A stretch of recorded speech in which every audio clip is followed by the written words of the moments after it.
Hello students, जोहार। आज हम लोग विभाजकता के नियम का दूसरा भाग पढ़ रहे हैं। पहले भाग में हमने 2 से 6 तक की संख्या के बारे में पढ़ा था विभाजकता का। आज हम आगे 7 से 11 तक की संख्या के बारे में पढ़ेंगे। विभाजकता किस संख्या से कोई संख्या पूरा पूरा भाग लेगा उसको हम लोग पहले कैसे जान सकते हैं, उसी को हम लोग विभाजकता का नियम कहते हैं। 7 से विभाजकता है। 7 से विभाजकता का कोई नियम नहीं है। 7 से विभाजकता के लिए कोई नियम नहीं है, वो हमको भाग लगा कर ही देखना पड़ेगा और उसके अनुसार ही उसका जो भी परिणाम आएगा उस वो करेंगे हम लोग। अब आगे बढ़ते हैं। 8 से विभाजकता। 8 से विभाजकता का क्या नियम है? जिस संख्या के अंत में या तो 3 शून्य हो या अंतिम 3 अंक 8 से विभाज्य हो, या तो आखिरी में 3 शून्य रहना चाहिए या आखिरी 3 अंक होना चाहिए, वो 8 से पूरा पूरा भाग लग जाना चाहिए, 8 से विभाज्य रहना चाहिए। हम लोग उदाहरण लेते हैं। 2 उदाहरण लिए मैंने यहाँ पर। एक लिया 569000, ये है हमारा। इसमें आखिरी में हम लोग देखते हैं आखिरी 3 अंक, इकाई दहाई सैकड़ा, जो भी आखिरी 3 अंक है वो है हमारा 3 शून्य। तो ये निश्चित रूप से ये पूरी संख्या 3 से 8 से विभाज्य होगी। ये पूरी संख्या 8 से निश्चित रूप से विभाज्य होगी। उसी तरह से हम लोग देखते हैं, ये आगे संख्या दिया हमने 67,184। इसमें तो शून्य नहीं है, लेकिन आखिरी 3 अंक हम लोग देखते हैं 184। तो आखिरी 3 अंक में हम लोग भाग लगाकर देख लेते हैं कि यह संख्या 3 से विभाज्य होगा या नहीं, सॉरी 8 से विभाज्य होगा कि नहीं। तो ये हमारा 6 से भाग लगाते हैं। 8 से 8 दूना 16, 2 बार 2 बचे, 8 तिया 24। 8 से पूरा पूरा 184 में भाग लग जा रहा है, यानी कि ये पूरी संख्या में भी 8 से पूरा पूरा भाग लगेगा ही, निश्चित रूप से लगेगा। आगे देखते हैं 9 से विभाजकता। 9 से विभाजकता का क्या है नियम? 9 से कौन सा संख्या में पूरा पूरा भाग लग जाएगा उसको हम लोग पहले कैसे जानेंगे? दिए गए संख्या के सभी अंकों का योग यदि 9 से विभाज्य हो, जो भी संख्या में दिया गया है उसको संख्या को योग कर लेंगे सभी अंकों को। अगर वो सभी अंक 3 से पूरा पूरा भाग लग जाते हैं तो यानी कि वो संख्या भी पूरा पूरा 9 से भाग लगेगा या पूरा पूरा 9 से कटेगा। देखते हैं। एक संख्या लिया मैंने 675।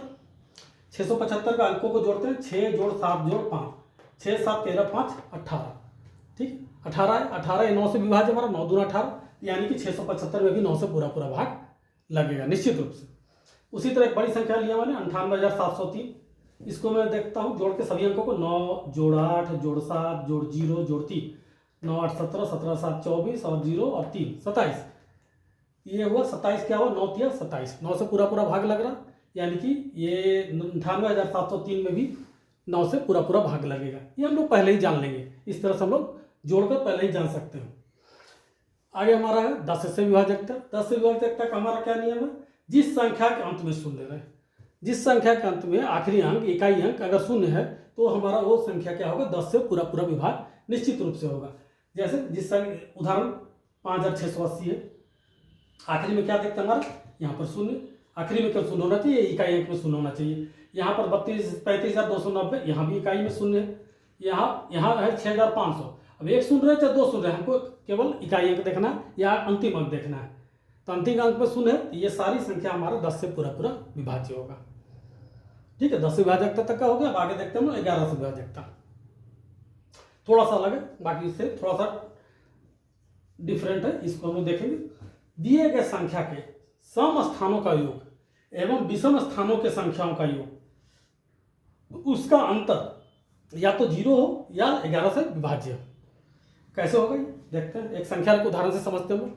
सम संख्या के स्थानों को जोड़ लेते हैं, अंकों को, विषम स्थान पर जो अंक है उसको भी जोड़ लेते हैं, फिर दोनों को माइनस कर देते हैं, अंतर कर देते हैं, डिफरेंस कर देते हैं, माइनस कर लेते हैं, घटा लेते हैं। अगर या तो वो 0 आया या फिर वो 11 से पूरा पूरा, उसमें जो घटा कर आया अंतर उसमें 11 से पूरा पूरा भाग लग जाए, तो हम लोग समझेंगे कि ये पूरा संख्या भी 11 से पूरा पूरा कटेगा। उदाहरण से हम लोग समझते हैं, देखेंगे यहाँ पर एक संख्या लिया आपने 28,523।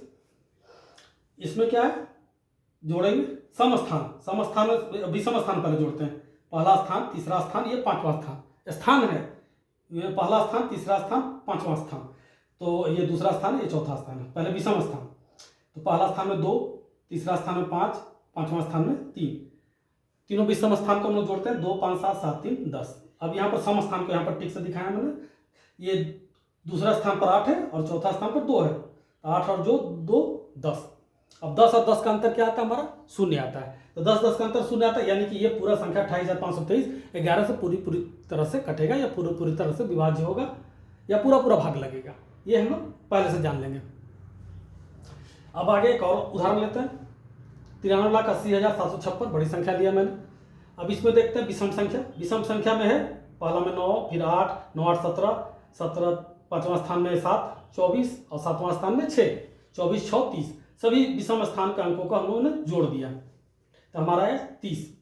अब हम सम संख्या, सम स्थान का संख्या, सम स्थान, दूसरा स्थान, चौथा स्थान, छठा स्थान। तो 3 जोड़ 0 3, 3 और 0 3 हुआ, 3 और 5 8, कितना हुआ 8। तो दोनों का अंतर निकालेंगे। विषम संख्या के अंकों का 30 और सम संख्या का 8। 30 घटाओ 8 यानी कि 22। 22 में 11 से भाग लगता है, 11 दूना 22 दो बार में, यानी कि ये संख्या जो हमारा 93,80,756 है वो पूरा 11 से विभाज्य होगा। तो या तो अंतर शून्य आ जाना चाहिए घटाकर, ये शून्य आ जाना चाहिए, या तो जो संख्या आया वो पूरा 11 से विभाज्य हो जाना चाहिए, जो भी अंतर आया। तो इस तरह से हम लोग क्या करेंगे, समझ जाएंगे कि वो संख्या पूरा 11 से पूरी तरह से विभाज्य होगा। ठीक है। अगर वीडियो पसंद आ रहा हो तो वीडियो को सब्सक्राइब कर लेंगे, चैनल को लाइक करेंगे और शेयर करेंगे। अगर आपको पहले वीडियो चाहिए तो घंटी का बटन दबाना ना भूलेंगे ताकि हमारी वीडियो सबसे पहले आप तक पहुंचे। धन्यवाद।